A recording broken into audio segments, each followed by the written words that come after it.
Кекс жасағыңыз келеді, бірақ үйде формаңыз болмаса, онда түк те уайымдамаңыз. Енді кекстерді кеседе жасауға болады. Ешқандай уайымдамаңыздар, кеселеріңіз сынбай, сау күйінде шығады. Бұл видео сіздерге дәлел. Ең алдымен 3 жұмыртқаның үстіне қантымызды салып, жақсылап араластырып алатын боламыз.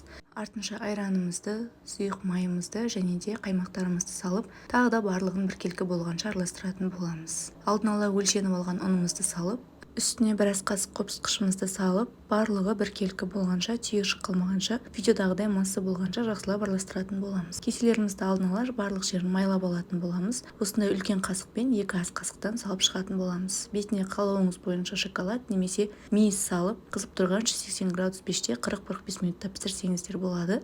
Піскенін осындай ағаш пашкамен тексеріп алсаңыздар болады. Сонда да жоқ, қорқамын дейтін болсаңыздар, онда пеш қызбай тұрып салсаңыздар да болады кекстеріңізді. Бірақ мен қызып тұрғаннан кейін салдым, кеселерім видеодағыдай сап-сау болып шықты. Керек заттың құрамын описаниеге қалдырамын. Баршаңызға ас болсын.